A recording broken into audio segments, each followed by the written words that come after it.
Good morning, dear students. I welcome you on the platform of Virendra Sharma NEET classes. I am your bio mentor. Today, I am coming with another video for you, and the topic of this video is acquired immunity. तो बच्चों, हमने disease के बाद immunity का हमारा चल रहा था, एक वीडियो में भेज चुका हूं उसकी, वो आपने देखी होगी, मैं आशा करता हूं, और आपने उसको तैयार किया होगा। क्लियर है? तो मैं प्लस 2 क्लास स्टूडेंट से दोबारा बताना चाहूंगा कि आप एनसीईआरटी पे फोकस रखिए। ठीक है, आप एनसीईआरटी को पढ़िए, यहां मैं इसको डिटेल में करा रहा हूं आपको, और इसके बाद आप एनसीईआरटी पे फोकस कीजिए। पहले एनसीईआरटी को आप तैयार कीजिए, इसके बाद आप अदर बुक्स पे जाइए। ये मैं दोबारा संदेश देना चाहता हूं प्लस 2 के स्टूडेंट्स को इस वीडियो के जरिए। तो please focus on the NCERT. पहले आप अपने एनसीईआरटी को तैयार कीजिए, ताकि जो एग्जाम आ रहा है आपका सब्जेक्टिव है, ताकि आपकी अच्छी तरह से तैयारी हो जाए। क्लियर है? तो हम शुरू कर रहे हैं टॉपिक एक्वायर्ड इम्यूनिटी। बच्चे, एक्वायर्ड इम्यूनिटी क्या होती है बच्चे? एक्वायर्ड इम्यूनिटी मैंने बताई थी, एक तो होती है इन्नेट इम्यूनिटी। मैंने बताया था आपको कि जो इन्नेट इम्यूनिटी होती है वो बर्थ के समय ही बच्चे को मिली थी। क्लियर है? तो वो मैंने डिस्कस की थी। आज हम कर रहे थे एक्वायर्ड इम्यूनिटी। एक्वायर्ड इम्यूनिटी का मतलब होता है कि जो इम्यूनिटी क्या होगी, बर्थ के बाद एक्वायर करेगा। जो इम्यूनिटी बर्थ के बाद एक्वायर करेगा, ऑर्गेनिज्म जो इम्यूनिटी बर्थ के बाद एक्वायर करता है, उसको बोलते हैं हम acquired immunity. It is acquired by the organism after the birth. और ये स्पेसिफिक टाइप ऑफ इम्यूनिटी है। जो इन्नेट इम्यूनिटी थी वो नॉन स्पेसिफिक टाइप होती है, लेकिन ये स्पेसिफिक टाइप ऑफ इम्यूनिटी है। एक पर्टिकुलर टाइप ऑफ एंटीजन को मारने के लिए, पैथोजन को मारने के लिए, डिजीज कॉजिंग माइक्रोनिज्म को मारने के लिए ये काम आती है। ये मोस्टली बी लिम्फोसाइट्स और टी लिम्फोसाइट्स हैं। बी और टी लिम्फोसाइट्स बच्चे क्या होती हैं? ये WBC के टाइप्स हैं। अभी मैं आपको पढ़ाऊंगा डिटेल में कि ये types of WBC, B lymphocytes and T lymphocyte, they are the types of WBC। क्योंकि हमारे बॉडी में इंफेक्शन से लड़ने के लिए क्या है? WBC है। तो यही बी लिम्फोसाइट और टी लिम्फोसाइट ही मोस्टली एक्वायर्ड इम्यूनिटी को बनाएंगी। ये हमको याद करना है। फीचर क्या है इसके? अगर फीचर देखें तो ये पैथोजन स्पेसिफिसिटी है, मैंने बताया था, एक पर्टिकुलर टाइप ऑफ पैथोजन को मारने के काम करेंगी। और ये डिस्क्रिमिनेशन कर सकती है between self and non self. Self और नॉन सेल्फ क्या होती है कि हमारी जो अपनी बॉडी की जो सेल्स हैं उनको वो नुकसान ना पहुंचाएं, तो वो इसका, और नॉन सेल्फ कोई बाहर से कोई सेल आ रही है, जैसे कोई हमने ऑर्गन ट्रांसप्लांटेशन कराया तो बाहर का ऑर्गन है, तो हमारी बॉडी क्या कर देती है? कई बार रिजेक्ट कर देती है उस ऑर्गन को। ठीक है, क्योंकि वो हमारे बॉडी का ऑर्गन नहीं है। ठीक है, वो सेल हमारी बॉडी की नहीं है। इसी तरह से पैथोजन से वो डिजीज कॉजिंग माइक्रोनिज्म वो बाहर से आया है, तो पता कर लेगी ये इम्यूनिटी कि सेल्फ कौन सा है, हमारी बॉडी की सेल कौन सी है और बाहर की सेल कौन सी है, उसके बारे में पता करने का इम्यूनिटी। इसलिए इसको बोलते हैं सेल्फ और नॉन सेल्फ। क्लियर है? और ये एक्वायर्ड इम्यूनिटी क्या होती है? एक्वायर्ड इम्यूनिटी में अब इससे पहले, एक्वायर्ड इम्यूनिटी से पहले मैं आपको बताऊंगा कि जो एक्वायर्ड इम्यूनिटी में हमारी बॉडी में 2 तरह के बच्चे रेस्पॉन्स डेवलप होते हैं। ये आपको ध्यान रखना है। 2 type of response are found in our body. हमारी बॉडी के अंदर हम देखेंगे कि 2 तरह के रेस्पॉन्स आपको डेवलप होते हुए दिखाई देंगे। कौन से रेस्पॉन्स होते हैं? एक होते हैं प्राइमरी इम्यून रेस्पॉन्स और एक होते हैं सेकेंडरी इम्यून रेस्पॉन्स। क्लियर है? एक मैंने लिखा है आपके प्राइमरी इम्यून रेस्पॉन्स और एक मैंने लिखा है सेकेंडरी इम्यून रेस्पॉन्स। तो what is the difference between primary and secondary immune response? सबसे पहले होता है टाइप ऑफ रेस्पॉन्स। इसमें बच्चा आ रहा है प्राइमरी रिस्पॉन्स। देखिए, सबसे पहले जब आपको पहली बार कोई बीमारी आई, पहली बार डिजीज कॉजिंग माइक्रोनिज्म एंटर किया हमारी बॉडी के अंदर, तो उस बीमारी को, तो हमारी बॉडी उसके प्रति रेस्पॉन्स करेगी। रेस्पॉन्स करने के लिए क्या करेगी? वो माइल्ड रेस्पॉन्स शो करेगी। क्लियर है? तो और वो क्या करेगी? हमारी बॉडी के अंदर जब भी डिजीज कॉजिंग माइक्रोनिज्म एंटर करेगा तो हमारी बॉडी में पहली बार प्राइमरी रेस्पॉन्स जनरेट होंगे, और वो प्राइमरी रेस्पॉन्स होंगे, वो क्या करेंगे? वो माइल्ड रेस्पॉन्स होंगे, और धीरे धीरे क्या हो जाएंगी? वो हमारी बॉडी क्या बनाती है? बी सेल्स मोस्टली एंटीबॉडी बनाना शुरू करेंगी। हम पढ़ेंगे आगे, जो B cells are responsible for the formation of antibodies in the, हमारी बॉडी में जो एंटीबॉडीज बनेंगी वो बी सेल बनाएंगे बच्चे। बी सेल का ओरिजिन बोन मैरो में अंदर होता है। जो सबसे बड़ी बोन होती है, जैसे फीमर हमारी ये बोन है, ये हमारी बोन क्या है? ये जो हमारी ये आर्म्स की बोन है, ये हमारी लेग्स के अंदर ये बोन्स हैं। ये बोन्स क्या होती हैं बच्चे? इनके अंदर कैविटी मिलती है, उस कैविटी को बोलते हैं बोन मैरो। वहां पर इनका मोस्टली जो ब्लड का फॉर्मेशन है वो बोन मैरो में ही होता है। आप इतना ध्यान रखिए। तो बोन मैरो के अंदर ये बी लिम्फोसाइट बनेगी, इसका ओरिजिन है बी लिम्फोसाइट का बोन मैरो। क्लियर है? और टी लिम्फोसाइट का ओरिजिन होता है थाइमस ग्लैंड। चेस्ट के ऊपर एक ग्लैंड होती है बच्चे, थाइमस ग्लैंड, वहां पर टी लिम्फोसाइट बनती हैं, ये याद रखना है। तो ये बी लिम्फोसाइट क्या करते हैं, एंटीबॉडीज का प्रोडक्शन करेंगे जब भी डिजीज कॉजिंग माइक्रोनिज्म होंगे। एंटीबॉडीज क्या है, एंटीबॉडीज को हम दूसरा नाम बच्चे होता है इम्यूनोग्लोबुलिन्स, इम्यूनोग्लोबुलिन्स भी हम कह सकते हैं। और ये एंटीबॉडीज और इम्यूनोग्लोबुलिन हम कह सकते हैं, बहुत सारे इम्यूनोग्लोबुलिन हम पढ़ेंगे। इम्यूनोग्लोबुलिन ए होता है, इम्यूनोग्लोबुलिन जी होता है, इम्यूनोग्लोबुलिन डी होता है, इम्यूनोग्लोबुलिन ई होता है, ये हम डिस्कस करेंगे, ए जी डी ई, ये टाइप्स ऑफ इम्यूनोग्लोबुलिन है और इनका अलग अलग रोल्स होता है, अलग अलग फंक्शंस है हर एक इम्यूनोग्लोबुलिन को। तो कहने का मतलब है antibodies are the protein molecules which are produced in our body to fight the pathogen, pathogen से लड़ने के लिए हमारी बॉडी एंटीबॉडीज प्रोड्यूस कर रही है और वो मेनली बी सेल्स होती हैं। वो एंटीबॉडीज क्या करेंगी, फटाफट मारने की कोशिश करेंगी उस डिजीज को, लेकिन पहली बार जब डिजीज आई है तो उसको टाइम लगेगा बेटे, टाइम कंज्यूमिंग होगा, उसको समय लगेगा बीमारी को ठीक होने में, क्योंकि हमारी बॉडी उस समय रेडी नहीं थी, उसने अपने आप को तैयार नहीं कर रखा था प्रेपर, ठीक है। क्योंकि स्लो फॉर्मेशन होता है, एंटीबॉडी भी जो बन रही है स्लो फॉर्मेशन होता है। बाद में क्या हो जाएगा, बाद में हमारी बॉडी बच्चे मेमोरी सेल डेवलप कर लेंगी। जब ये बी सेल्स होती हैं बच्चे, इनका डिफरेंशिएशन हो जाता है। बी सेल दो भाग में डिवाइड होती है, मैं बता दूं। बी सेल एक तो प्लाज्मा सेल बनाएंगी और एक मेमोरी सेल बनाएंगी बच्चे। प्लाज्मा सेल का काम होता है एंटीबॉडी का प्रोडक्शन करना, और मेमोरी सेल बच्चे क्या करती हैं, हमारी बॉडी के अंदर स्टोर हो जाती हैं। और लिम्फ ग्लैंड से हमारी बॉडी के अंदर, लिम्फ ग्लैंड के अंदर जाकर, लिम्फ नोड के अंदर जाकर ये स्टोर हो गई हैं मेमोरी सेल, कि जब दूसरी बार कोई अगर ऑर्गेनिज्म आएगा तो वो मेमोरी सेल उसको पहचान लेंगी और फटाफट वो एंटीबॉडी को और हेल्प करेंगी वो बी सेल की कि फटाफट वो एंटीबॉडी बनाए ताकि वो डिजीज कॉजिंग माइक्रोनिज्म जल्दी डिसअपियर हो उसके। तो इसलिए वो अब हम पढ़ रहे हैं सेकेंडरी रेस्पॉन्स।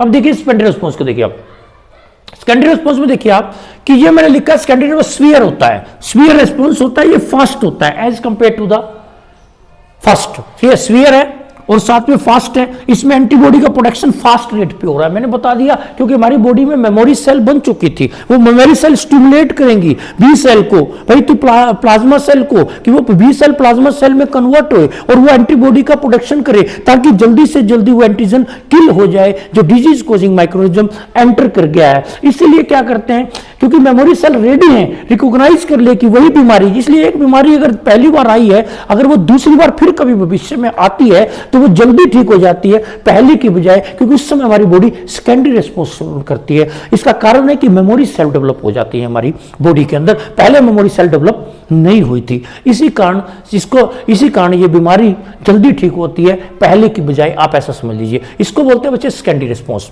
तो ये मैंने बता दिया दो तरह के रिस्पॉन्स डेवलप होते हैं हमारी बॉडी के अंदर, एक प्राइमरी रिस्पॉन्स और एक सेकेंडरी रिस्पॉन्स है। क्लियर है? फिर दोबारा बता रहा हूं कि जो एक्वायर्ड इम्यूनिटी वो बर्थ के बाद होगी, स्पेसिफिक टाइप ऑफ इम्यूनिटी है, पर्टिकुलर टाइप ऑफ एंटीजन को मारने के काम करेगी, बी लिम्फोसाइट और टी लिम्फोसाइट बनाएंगी, और इसकी फीचर एक पैथोजन स्पेसिफिसिटी है, इसके अंदर डिस्क्रिमिनेशन है बिटवीन सेल्फ और नॉन सेल्फ को डिस्क्रिमिनेट कर सकती है ये, और ये दो तरह के रिस्पॉन्स हमारी बॉडी जनरेट करेगी, एक प्राइमरी रिस्पॉन्स होती है और सेकेंडरी रिस्पॉन्स होती है, जिसको मैं आपको डिस्कस कर चुका हूं। अब हम आते हैं type of the acquired immunity. अब आप ध्यान दीजिए, टाइप ऑफ एक्वायर्ड इम्यूनिटी पे आप ध्यान दीजिए।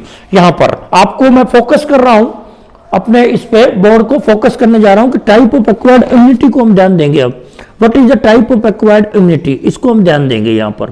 क्लियर है? यहां पर हम टाइप ऑफ एक्वायर्ड इम्यूनिटी को ध्यान दे रहे हैं। यहां पर देखिए मैंने बच्चे क्या लिखा है, मैंने यहां पर लिखा है, ध्यान देंगे, टाइप ऑफ एक्वायर्ड इम्यूनिटी बच्चे दो तरह की बताई है, एक बताई है मैंने एक्टिव, एक बताई है मैंने पैसिव। तो I have divided type of acquired into two type, first is the active and second is the passive. कैसे? सबसे पहले क्या होता है कि एक्टिव इम्यूनिटी को समझिए। एक्टिव इम्यूनिटी क्या होती है बच्चे कि हमारी बॉडी में जब हमारी कोई डिजीज कॉजिंग माइक्रोनिज्म एंटर कर गया मेरी बॉडी के अंदर, पैथोजन कोई एंटर कर गया, कोई एंटीजन कह दो, पैथोजन कह दो, एक ही बात है, तो वो क्या करेगी, हमारी बॉडी फटाफट एंटीबॉडी बनाना शुरू कर देगी। एंटीबॉडी क्या करेगा, उसको किल करना शुरू कर देगा उस माइक्रोनिज्म को। तो इस तरह की जो इम्यूनिटी क्या हो गई, वो एक्टिव इम्यूनिटी हो गई। क्लियर है? तो एंटीबॉडी हमारी बॉडी की ओन सेल बना रही है, बी सेल बना रही है, वो सेल प्लाज्मा सेल में कन्वर्ट हो रही है, और वो कन्वर्ट हो रही है किसमें, एंटीबॉडी बना रही है, और मेमोरी सेल भी हमारी बॉडी के अंदर बन रही है, बी सेल मेमोरी सेल को भी बना रही है। सिमिलरली नेचुरल, ये भी दो तरह की एक्टिव इम्यूनिटी, एक होती है इसमें नेचुरल और एक होती है इसमें आर्टिफिशियल। ठीक है, वो अभी मैं बाद में डिस्कस करूंगा, नेचुरल और आर्टिफिशियल। इसके बाद आती है पैसिव को लेता हूं मैं। पैसिव इम्यूनिटी को हम क्या कह सकते हैं, रेडीमेड एंटीबॉडीज हैं। वो एंटीबॉडी जैसे मैंने हॉर्स के अंदर बनाई, जैसे हम क्या करते हैं, हॉर्स को हम क्या करते हैं, पैथोजेंस भेजते हैं कि हॉर्स के अंदर हमने बीमारी डेवलप कर ली। तो हमारी जब हमने हॉर्स के अंदर बीमारी डेवलप की तो हमने हॉर्स क्या बनाएगा, हॉर्स के ब्लड के अंदर एंटीबॉडी बनना शुरू हो जाएंगी। तो उसके ब्लड में से हम हॉर्स के ब्लड को सीरम निकाल लेंगे। ब्लड में आपको पता प्लाज्मा होता है, अगर प्लाज्मा में से ब्लड क्लोटिंग प्रोटीन को हटा दो तो this is called as serum. तो हॉर्स का हमने सीरम निकाल लिया, उस सीरम के अंदर बच्चे एंटीबॉडीज हैं। तो वो एंटीबॉडी हमने किसी एनिमल के अंदर बनाई और वो रेडीमेड है। वो एंटीबॉडी जब भी हमको जरूरत पड़ी तो रेडीमेड एंटीबॉडी हमने किसी को बीमारी हुई तो हमने उसको डाल दी, तो एंटीबॉडी, तो इसको बोलते हैं रेडीमेड एंटीबॉडी दी जाती है इसमें। और ये शॉर्ट लिव्ड होता है बच्चे, passive immunity. Passive immunity short lived होता है, ये आपको याद करना है। क्लियर है, ये आपको याद करना है। अब इसके बाद मैंने बता दिया आपको पैसिव। अब मैं लेता हूं इसके बाद यहां पर एक्टिव इम्यूनिटी को दोबारा। इसके टाइप्स देखिए अब आप, इसको मैंने दो भागों में बांटा बच्चे, एक नेचुरल और एक आर्टिफिशियल। सबसे पहले लेता हूं नेचुरल। नेचुरल है नेचुरली का मतलब कोई हमको बीमारी हो गई, मैंने बताया कोई हमारी पास्ट इन्फेक्शन हो गई हमारे को, हमको कोई स्मॉल पॉक्स हुआ, हमको चिकन पॉक्स हुआ, तो उस केस में क्या होगी, हमारी बॉडी में क्या करेगी, अपने आप एंटीबॉडी बनाएगी हमारी बॉडी उसको डिजीज को, माइक्रोनिज्म को मारने के लिए। तो वो नेचुरल होगी एक्टिव इम्यूनिटी। पैसिव में क्या, आर्टिफिशियल हम कैसे लेते हैं, अभी हम वैक्सीनेशन का मैं कॉन्सेप्ट आपको पढ़ाऊंगा। तो वैक्सीनेशन में हम देखेंगे कि वैक्सीन क्या होते हैं। वैक्सीन क्या है, एक तरह की, उसमें मरे हुए जीवों को डालते हैं बच्चे। मरे हुए जीव होते हैं, एंटीजन होते हैं, उनको डाल देते हैं, या वीक एंटीजन हम डालते हैं कि वो बीमारी नहीं करेंगे, वो वीक है, एंटीजन है तो लिविंग, लेकिन वो इतने वीक है कि वो बीमारी नहीं कर सकते। लेकिन जब भी हमारी बॉडी में एंटीजन जाएगा तो हमारी बॉडी बच्चे क्या बनाएगी, एंटीबॉडी को स्टिमुलेट करेगी हमारी बॉडी। वैक्सीन का काम है स्टिमुलेट करना, हमारी बॉडी को मजबूर करना कि भैया वो एंटीबॉडी बनाए, जल्दी जल्दी वो एंटीबॉडी बनाए, फटाफट वो एंटीबॉडी बनाए, ताकि उसको वो किल कर सके उस एंटीजन को। क्लियर है। तो आर्टिफिशियल एंटीबॉडी हमने वैक्सीनेशन से बने, जैसे बीसीजी की वैक्सीन हम लगाते हैं, बीसीजी की फुल फॉर्म होती है बैसिलस कैलमेट ग्यूराइन। इसी तरह एमएमआर, मीजल मम्स और रेबीज की वैक्सीन होती है, ये 3 बीमारियों से बचाती है, मीजल, मम्स और रेबीज से। तो ये वैक्सीनेशन से भी हम प्राप्त कर सकते हैं बच्चे एक्टिव इम्यूनिटी को। तो ये हमको याद रखना है, एक्टिव इम्यूनिटी क्या है, 2 तरह की होती है, नेचुरल और क्या है, आर्टिफिशियल है, ये हमने याद करना है। आर्टिफिशियल में एक और एग्जाम्पल आप ले सकते हो, ठीक है, सॉरी, एक्टिव इम्यूनिटी का मैंने बता दिया है। अब मैं आता हूं पैसिव पर। यहां देखिए, अब मैंने यहां पर पैसिव इम्यूनिटी ली है, यहां पर देखिए आप, यहां पर मैंने बच्चे पैसिव इम्यूनिटी को लिया है। पैसिव इम्यूनिटी को मैंने डिफाइन किया है कि नेचुरल होती है और ये आर्टिफिशियल, वो भी 2 तरह की थी, नेचुरल आर्टिफिशियल, और ये भी 2 तरह की है। नेचुरल जैसे मदर, जब भी बच्चे को, मां ने बच्चे को जन्म दिया तो जन्म के बाद उसका जो फर्स्ट मिल्क प्रोडक्शन हुआ, तो फर्स्ट मिल्क जो प्रोड्यूस किया उस मिल्क को बोलते हैं बच्चे कोलेस्ट्रम। कोलेस्ट्रम बोलते हैं। Colostrum is the first milk which is produced by the mother during the lactation process, ऐसा कह सकते हैं। तो वहां पर कोलेस्ट्रम के अंदर इम्यूनोग्लोबुलिन ए, आईजी का मतलब होता है बच्चे एंटीबॉडी का नाम है, एंटीबॉडी को हम इम्यूनोग्लोबुलिन भी बोलते हैं। तो इम्यूनोग्लोबुलिन ए है, इम्यूनोग्लोबुलिन, तो हम इसको बोलते हैं बच्चे इम्यूनोग्लोबुलिन। तो इम्यूनोग्लोबुलिन कौन सा इम्यूनोग्लोबुलिन, इम्यूनोग्लोबुलिन ए, ये मां से बच्चे में ऑटोमेटिकली चला गया, बच्चे को इम्यूनिटी प्रोवाइड कर दी उसने, इम्यूनोग्लोबुलिन ने। मैंने आपको भी बताया था कि इम्यूनोग्लोबुलिन को एंटीबॉडी भी बोलते हैं। कई तरह के एंटीबॉडीज हैं हमारी बॉडी में, टाइप्स हम पढ़ेंगे। इम्यूनोग्लोबुलिन ए है, इम्यूनोग्लोबुलिन जी है, इम्यूनोग्लोबुलिन ई है, तो हम पढ़ेंगे। तो इसका क्या क्या फंक्शन होता है वो मैं डिस्कस बाद में करूंगा। तो इसके बाद इम्यूनोग्लोबुलिन जी लिखा है, AGG। ये बच्चा मां से जब during the pregnant women, pregnancy के दौरान मां से ये प्लेसेंटा क्रॉस कर जाता है, प्लेसेंटा डेवलप होता है प्रेगनेंसी के दौरान, तो प्लेसेंटा क्रॉस कर सकती है ये इम्यूनोग्लोबुलिन और बच्चे को जाएगी, इसलिए इम्यून सिस्टम डेवलप करेगी बच्चे का, बीमारी नहीं लगेगी बच्चे को। इम्यूनोग्लोबुलिन जी, इसे मैंने लिखा ट्रांसप्लेसेंटल रूट्स से ग्रो करती है। This is very important question from NEET point of view. NEET point of view से ये क्वेश्चन बहुत ज्यादा इंपॉर्टेंट है और काफी बार पूछे गए हैं नीट में ये क्वेश्चन। आप अगर पिछले उठा के देखेंगे पेपर तो आपको ये क्वेश्चन मिलेंगे बच्चे।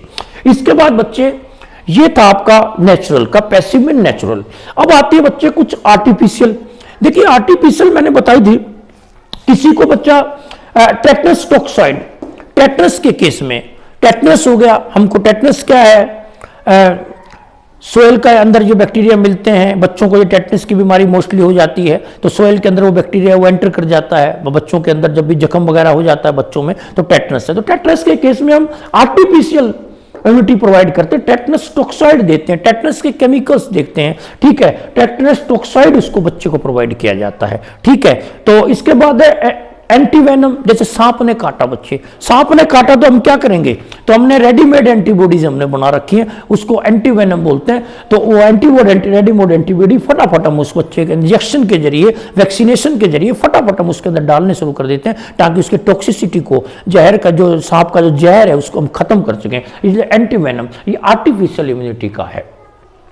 तो ये बच्चे मैंने बताया एक्वायर्ड इम्यूनिटी को। अब हम थोड़ा सा और वीडियो बनाऊंगा, नेक्स्ट वीडियो में हम पढ़ेंगे कि वी सेल और टी सेल, कितने प्रकार की बी सेल्स होती हैं, डी सेल्स होती हैं, ये कैसे हमारी इम्यूनिटी को डेवलप करेंगी, तो वो हम डिस्कस करेंगे नेक्स्ट वीडियो में। आप तो बच्चे, मैं I will end up my video. तो thank you very much, have a nice day dear students.